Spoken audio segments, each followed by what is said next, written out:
Hola, buenas tardes, sean bienvenidos a su programa Ya sé que no aplauden, una vez más. Esta vez me acompaña Ana Karina Caballero, estudiante de Derecho. Un placer tenerte aquí, de verdad. Hola Diana, muchísimas gracias a todo tu auditorio. Es un placer para mí estar aquí en este programa. Como siempre. Alexis sí nos acompaña, está aquí con nosotros, está detrás de cámaras. Hoy decidimos una dinámica distinta, entonces vamos a comenzar el programa. El día de hoy vamos a hablarles de un tema muy, muy importante en México y que nos llega en el sistema, en el corazón, y que es de conmemorar, de mencionar, porque ya han pasado 5 años de la desaparición de los 43 estudiantes de Ayotzinapa. Entonces, para contextualizar un poco, si te parece, voy a mencionar que hace 5 años, el 26 de septiembre, después de una serie de movimientos sociales y mucha presión que ya se conocía en el territorio de Guerrero, se dio por desaparecidos a 43 estudiantes, que no es poca cosa, y desde entonces ha sido mentira tras mentira y desengaño, y seguimos en la cuestión de qué es lo que realmente sucedió. Esto fue un punto de quiebre para la administración pasada de Enrique Peña Nieto, que si bien después de la Casa Blanca ya no estaba muy bien posicionado, todo el caso de los 43 desaparecidos llevó de picada a su gobierno, ya que nos comprobó la corrupción, la impunidad y toda la injusticia que se vive en el país. Entonces, pues yo creo que es importante empezar con mencionar a qué nos referimos con que en México no se respeta el Estado de Derecho y qué es la violación de derechos humanos, Karina. Sí, así es, como bien lo mencionas, fue un suceso que impactó directamente en toda, pues digamos que el imaginario mexicano, ¿no? Y a pesar de que no únicamente han desaparecido 43 personas, es decir, ha habido muchísimas desapariciones forzadas que salieron también a coalición de esto, salieron muchísimas fosas clandestinas, etcétera.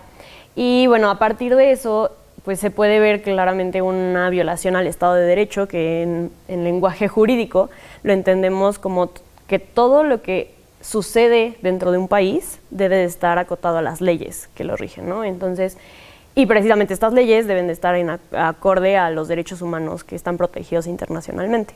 Entonces, cuando decimos que en un país no se vive en Estado de Derecho, quiere decir que las autoridades y los ciudadanos y pues las diversas instituciones violan y violentan todos estos derechos que están contenidos en las leyes, ¿no? Principalmente en nuestra Constitución mexicana, que, vuelvo a mencionar, está acorde a los derechos humanos internacionales. Entonces, pues sí, a través de esta desaparición forzada y de las muchísimas que ha habido, se puede ver una clara violentación a todos estos pues, derechos y que los mexicanos tristemente vivimos en digamos que en un estado de incertidumbre y de inseguridad pleno, ¿no? Totalmente y a diario. Justamente. Es decepcionante vivir un día a día en el que estamos conscientes de que México es uno de los países más impunes de América Latina y del mundo, lo cual nos pone a pensar en justamente cuál es nuestra garantía de vivir con seguridad en nuestra vida cotidiana. También yo creo que es muy importante ponernos a pensar que, como tú lo mencionaste, hablamos de que los derechos humanos es algo que se nos debe garantizar porque hay también esta concordancia con el sistema internacional, ¿no? Y justamente tras el suceso de la desaparición forzada de estos estudiantes, México llegó hasta tribunales a nivel internacional.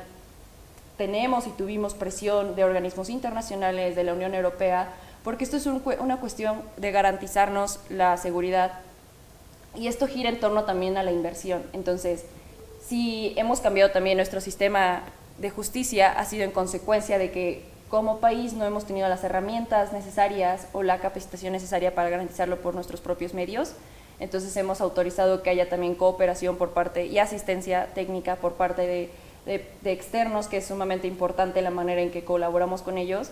Y es muy, muy interesante ver cómo es que México es quien es y es como hemos estado progresando en nuestro sistema de justicia debido a estas presiones, ¿no?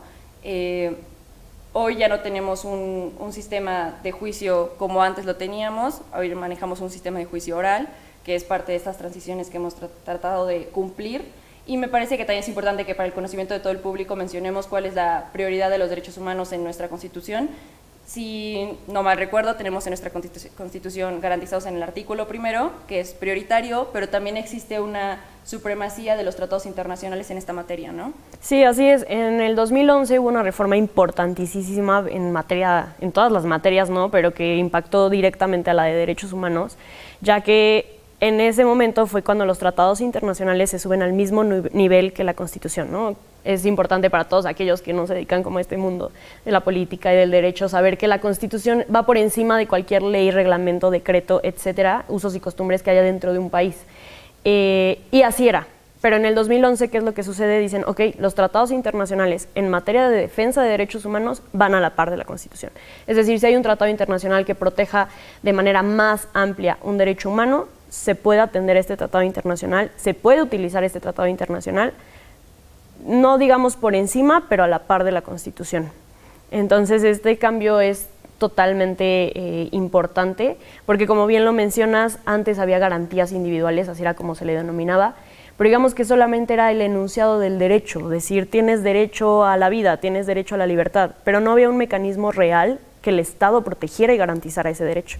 Entonces, a raíz de esta reforma y de muchas otras que se han dado, se hacen estos mecanismos en los que realmente el Estado, en teoría, debería brindarnos una protección a los derechos, ¿no? Que bueno, ya hablando de la práctica entra pues toda esta discusión, porque pues una cosa es lo que está en nuestras leyes, que es muy bonito, pero verlo en la realidad mexicana tristemente es difícil. Sí, claro, tenemos, como tú mencionas, el Estado en teoría debería garantizarnos esta vida de derechos humanos, pero la realidad es que el caso de Ayotzinapa es un claro ejemplo de que tenemos un Estado omiso, laxo, y que definitivamente nos ha decepcionado bastante, porque durante todo el proceso de Enrique Peña Nieto, este fue un caso que dio un giro de noticias y que tenemos vigente todavía, pero además la manera en que nos dieron hasta una verdad histórica que es cuestionable, que es muy debatible y que de verdad no nos satisface esta necesidad de tener verdad, porque todavía no nos han dado respuesta de dónde se encuentran los 43 estudiantes. Por eso estos cánticos que tanto escuchamos en las consignas que tanto escuchamos recientemente en las manifestaciones fueron de que vivos se los llevaron y vivos los queremos, porque en realidad es ese pesar que tenemos padres desesperados, con mucha urgencia de saber qué es lo que sucedió, y hay muchísima presión en la sociedad, y va a continuar así, me parece, por no olvidar qué es lo que está pasando. Creo que sí es algo que todos los días podemos seguir recordando y encontrar noticias, pero estos 5 años que apenas se cumplieron nos volvieron a mover esta sensación de que en qué clase de país estamos si todavía existen tantas dudas.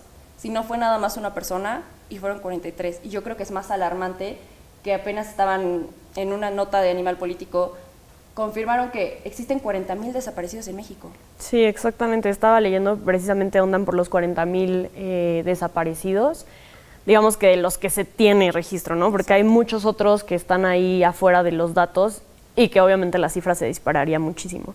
Y mencionas algo muy importante, lo mencionabas anteriormente, de esta como ayuda a través de los organismos internacionales, y en el caso específico de los 43 de Ayotzinapa tenemos que recordar que vinieron peritajes de todos lados, porque simplemente el peritaje mexicano no era suficiente, y como lo dices, la verdad histórica es totalmente distinta a lo que los peritajes internacionales dijeron, ¿no? O sea, a través de su investigación. Y es alarmante porque estaba leyendo precisamente notas en esta conmemoración de los 5 años, y eran notas de cuando acaba de suceder y eran artículos de opinión que decían, es que tenemos un mes sin saber qué pasó con ellos. Es impensable que pase un mes y no sepamos qué haya sucedido con ellos.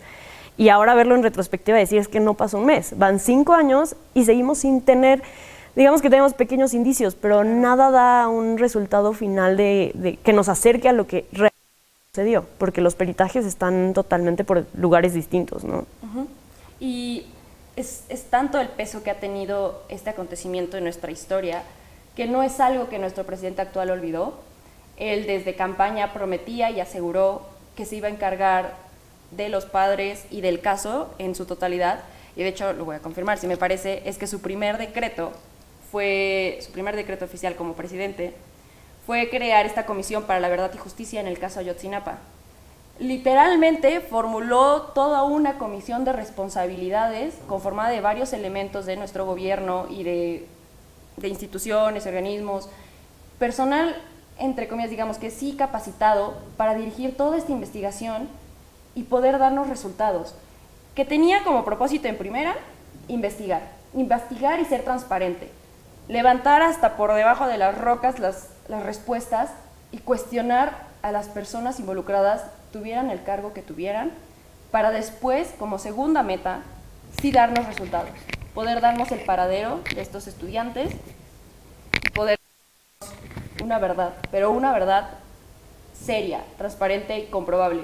El problema es que recientemente estaba escuchando cómo es que un expreso al que liberaron apenas enunciaba y se comunicó con medios de comunicación para decir que tiene conocimiento de que con 2 presos más que compartió celda participaron en esta situación, y cuando el abogado de los padres y autoridades fueron a buscar respuestas, resulta que no tienen esto registrado, no han tomado declaraciones, no sé si llamarlo así como un debido proceso.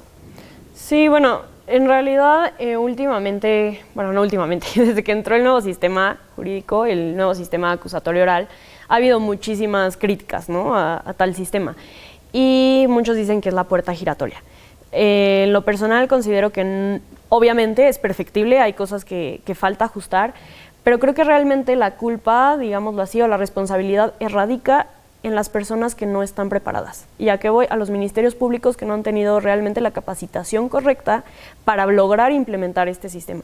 Y entonces eso en este tipo de violaciones al debido proceso, o cuando se buscan pruebas y no hay pruebas, o hay pruebas que se maquillaron, que no eran pruebas fidedignas.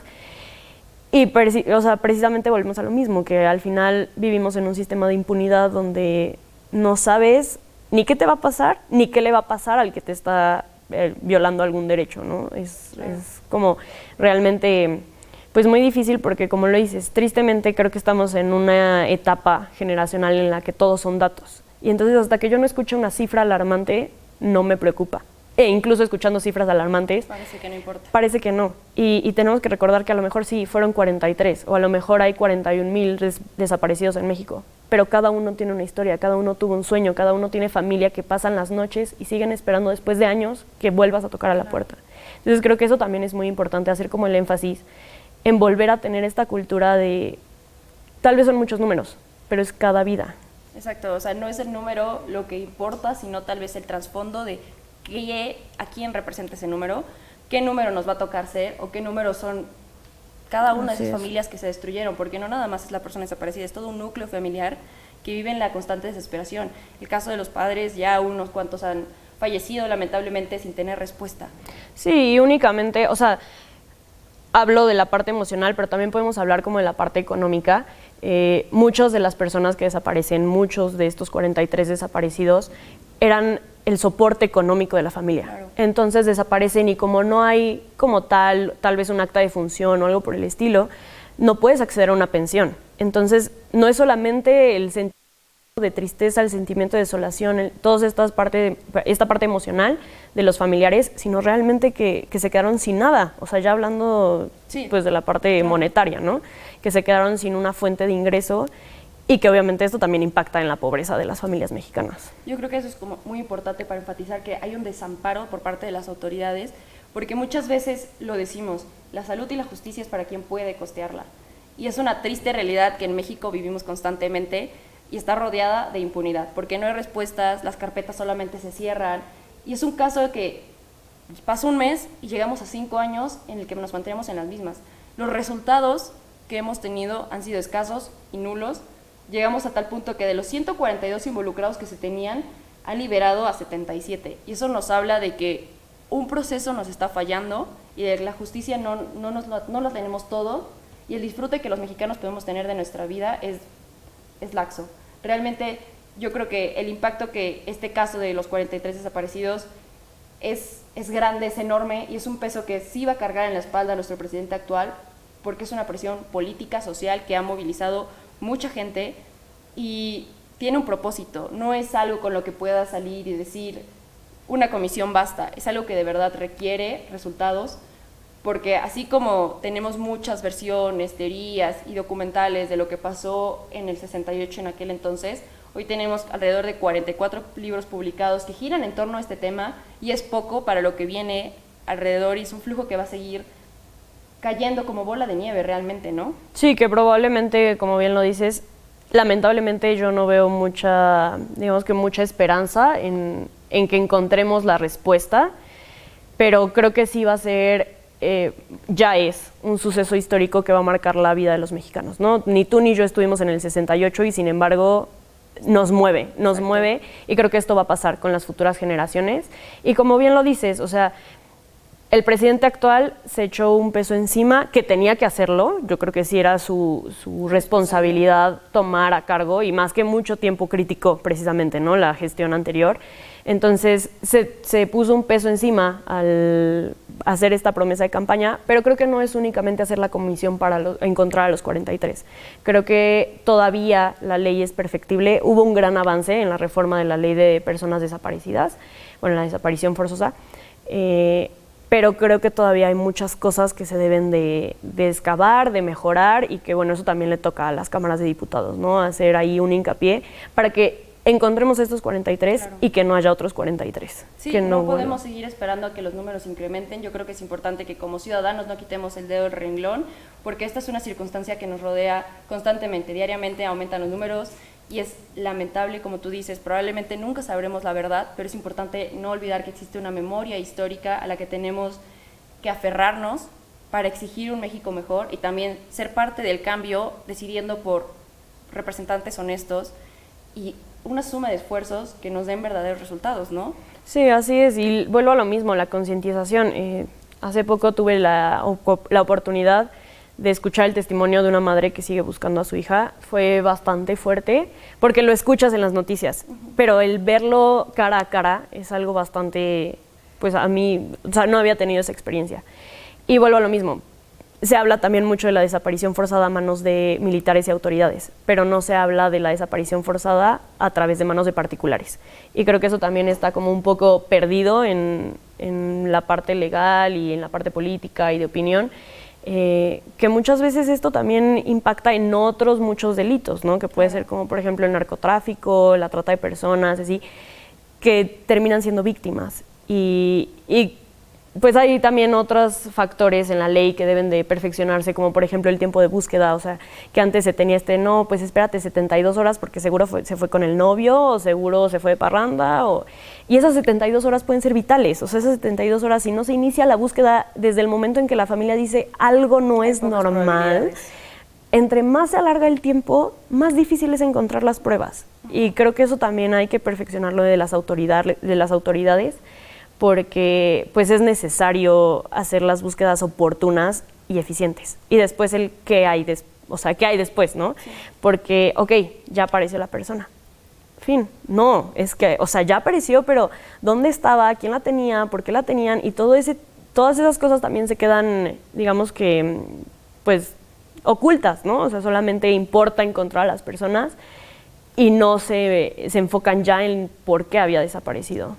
Yo creo que sí es importante exigir justicia y no olvidar, como tú dices, me gusta mucho que estés aquí en el programa para darnos esta perspectiva de comprender el verdadero sistema y el trasfondo, porque eso es importante. Como ciudadanos es importante tener conciencia de nuestras leyes y de cuáles son nuestros derechos y nuestras responsabilidades también, ¿no?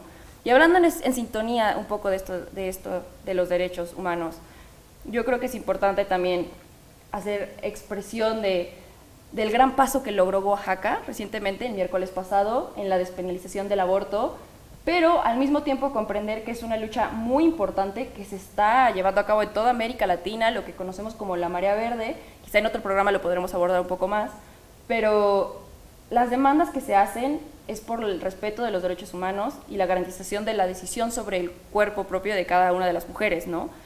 Y técnicamente existen varios problemas y varios señalamientos en el que una cosa es la legalización y otra cosa es la despenalización del aborto, porque recordemos que si se demanda despenalización del aborto es debido a todas las presas que tenemos hoy en día que injustamente fueron perseguidas por decidir sobre su cuerpo y que muchas de ellas fueron sobrevivientes de un aborto clandestino, ¿no?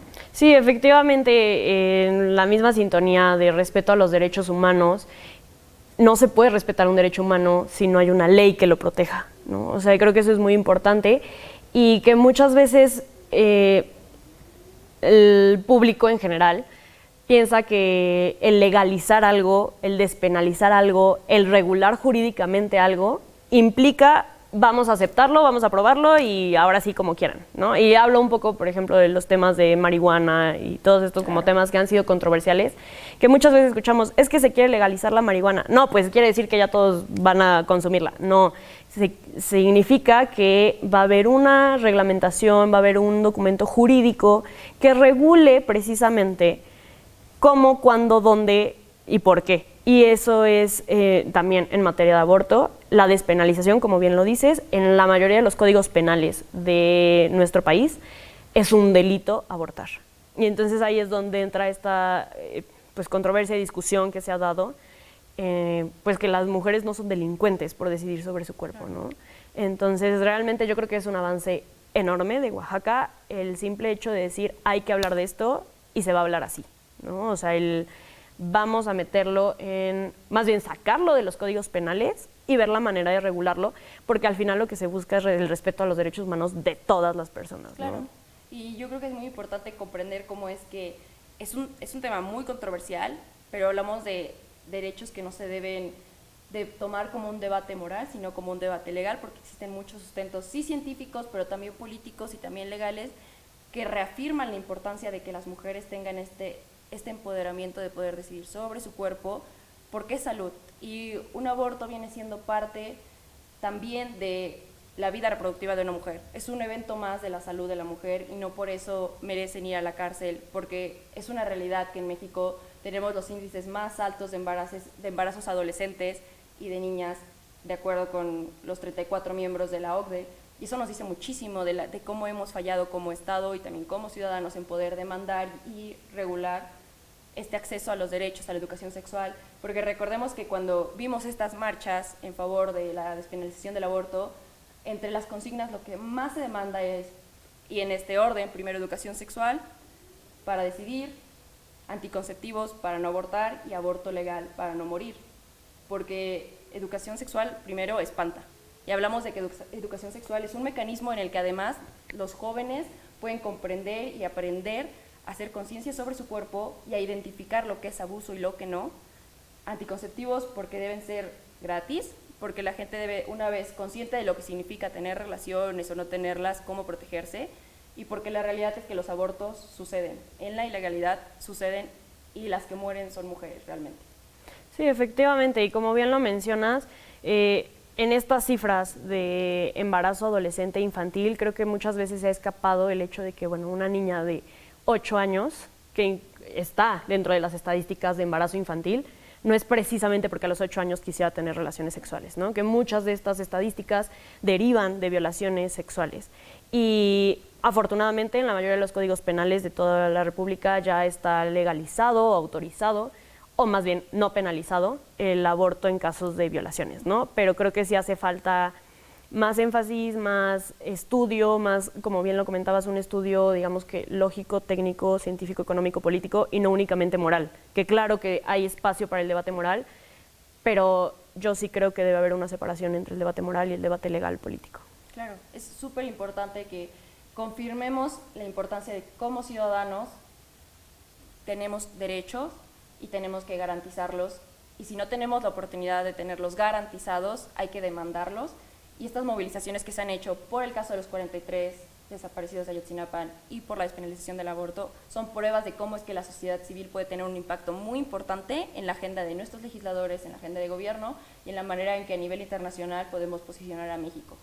Así es, bien lo dices, México creo que está despertando, creo que hay más exigencia de derechos, hay más conocimiento del derecho, yo creo que eso es importantísimo porque no puedes exigir algo que no conoces. Entonces creo que sí es muy importante invitar a todo el público de Ya sé que no aplauden, a todos nuestros amigos, que se informen, de verdad infórmense lo mínimo que les suceda en su vida diaria. O sea, si despiertas y te sucede algo y dices, ¿qué regulación o qué derecho puedo proteger? ¿A través de qué mecanismos? ¿O a quién le puedo exigir que este derecho se proteja? Búsquenlo, googleenlo, acérquense con personas que están metidas en el tema y eso creo que va a ayudar a México a mejorar. El conocer nuestros derechos y por lo tanto exigirlos, exigir que se respeten y respetar el derecho de los demás. No, y a mi parecer que esa es una conclusión increíble porque es importante que no olvidemos que nuestro rol en el país es importante, somos nosotros quienes formamos a México, entonces háganle caso a Karina, realmente, escúchenla porque es importante mantenerse al corriente, sí, de las noticias, pero también entender que hay un trasfondo de todo esto y todo está en un marco legal que México debería tener la capacidad de garantizar, cumplir, y justamente nosotros tenemos la oportunidad de estar aquí para poder llevarle a ustedes las noticias, informarles y poder llevar este debate a más profundidad, ¿no? Comprender que como mexicanos siempre es importante cuestionar y comprender qué es lo que nos rodea para poder hacer cambios necesarios y crecer y llegar más lejos, ¿no? Siempre es un placer, de verdad. Muchas gracias. A ustedes, público, por volvernos a sintonizar y a Karina también por estar aquí a acompañarnos. Espero que no sea ni la primera ni la última vez que te vamos a tener en este programa. Es muy gratificante poder compartir con ustedes lo que estamos aprendiendo y lo que estamos investigando y cómo es que hemos crecido como mexicanos también. No estamos ignorando lo que nos rodea y eso es, creo que, una responsabilidad muy importante de cada uno de nosotros. Así es, muchísimas gracias Diana, muchísimas gracias Alexis por invitarme a su programa, es un honor para mí estar aquí y como bien lo dices, creo que la obligación de todos aquellos que estamos en una situación de privilegio, digamos que en un escalón arriba, creo que nuestra obligación y responsabilidad es brindar nuestros conocimientos y lo que hemos adquirido a aquellos que no tienen la fortuna que nosotros tenemos. Sí, hay que esforzarnos por tener causa en cada una de nuestras acciones y siempre tener este ojo crítico en lo que nos pasa y lo que pasa a nuestro alrededor. Y pues como siempre ya saben que este es su programa donde también siempre vamos a tener otros datos.